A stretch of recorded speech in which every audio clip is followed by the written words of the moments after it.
Hi, I'm Veronica, a somatic yoga teacher, a Thai massage therapist, and your guide on the path towards self-healing. This video is part of the series where I show you the foundation of my work, of my teaching, and in this case we're going to focus on the awareness. Specifically in this video, this will be the awareness of the sensations as we move. And this practice will be done lying down. So you can lie down on your side. And I suggest not to use any props.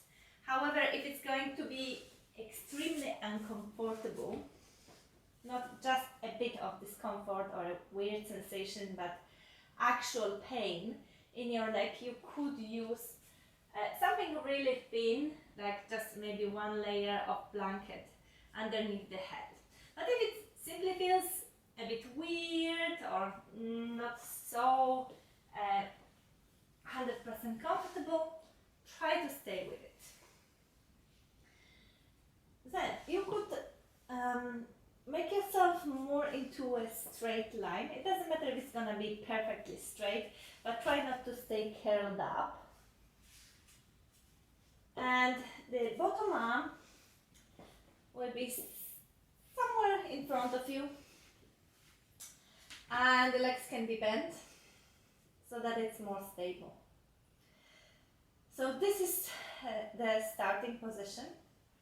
Your top arm can just rest for now wherever it wants to rest. So you can spend here a moment getting used to this perhaps not very comfortable position.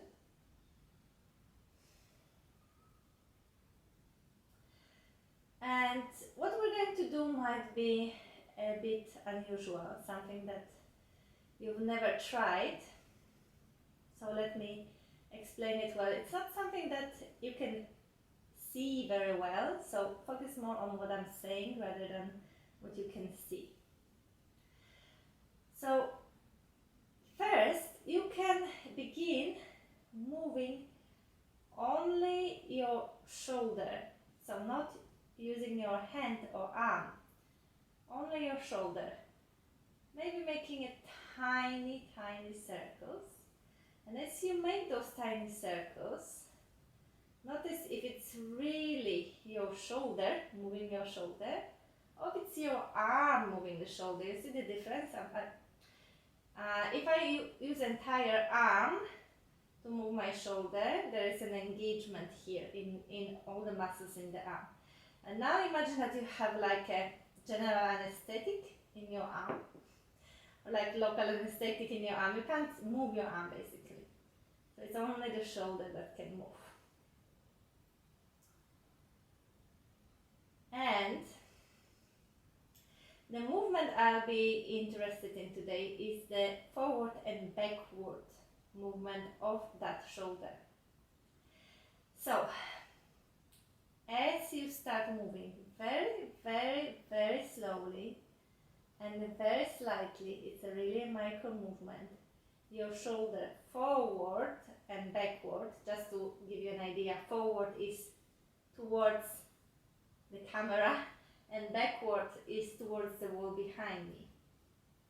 So if you start making this movement forward and backward, pay attention to where that movement is coming from, really. And if there's anything else that starts turning on in the body.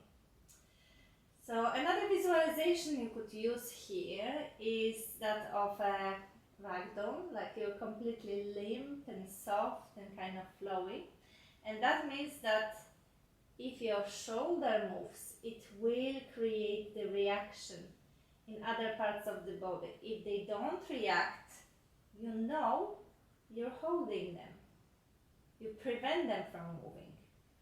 Because as everything is connected, when your shoulder moves forward, in result, your torso will rotate forward towards the floor. Your head will start rolling over the mat. Maybe one hip will move in relation to the other, one knee will move in relation to the other. And that all happens not because all these parts of the body are moving separately and there's no intention from your side. They move because they're connected to the shoulder. The shoulder kind of pulls them with it, okay?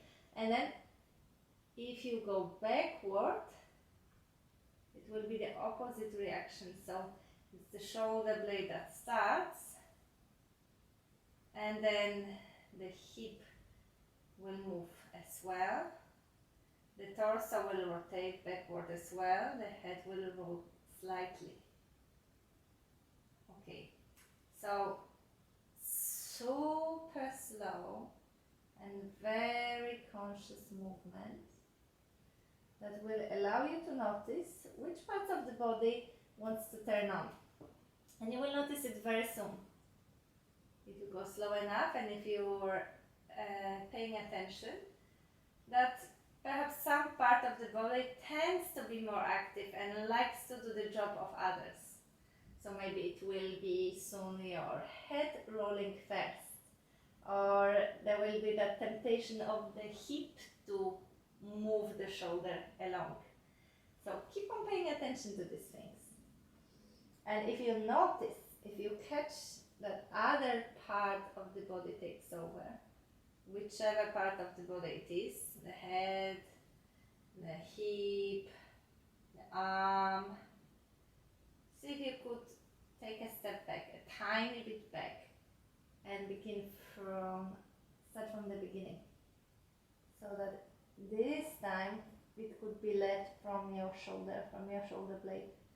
It's like your shoulder blade is the motor of this movement. And for me it's very difficult to talk and to be fully focused on what I'm doing. So I will just stop talking for a moment.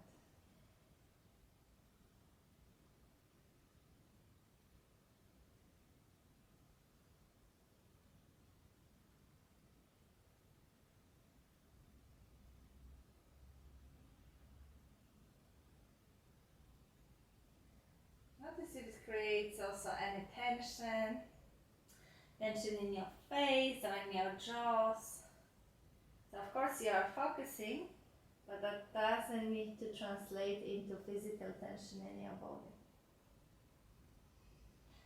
You can stay focused and still let your breath flow freely. And you might notice that movement becomes more and more flowing, that there are no more of these little moments of hesitation. But sometimes you get that feeling as if you are stumbling over something, or like a hiccup happening in your body, or as if something was rusty and you had to kind of jerk a little bit to move through that rusty bit. So how much of fluidity you could introduce to this movement so that it's not so jerky? How smooth it can become and how easy it can become. And you could keep on going like this for quite a while.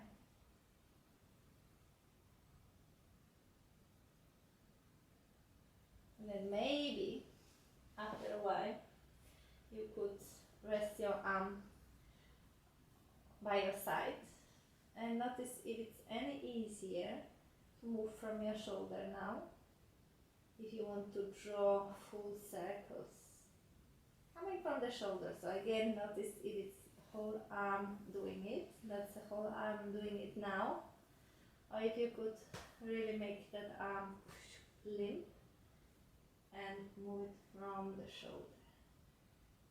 shoulder itself.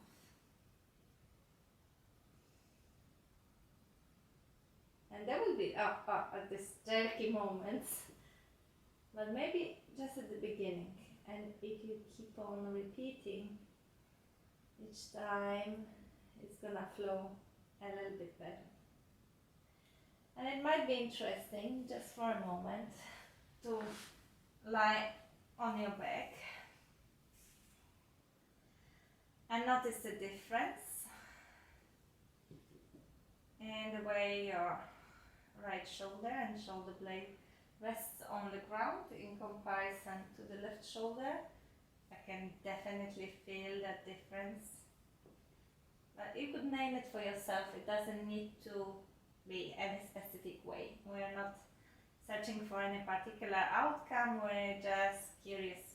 We're open for all the observations. Okay? And you could easily try it out on the other side. Exactly the same thing. I'm not going to show it to you. But the idea is that you move from one part of the body and keep the rest relaxed. So I hope this was quite illuminating. I understand it can be very tricky at the beginning, and watch for this tension that you're trying to focus would create.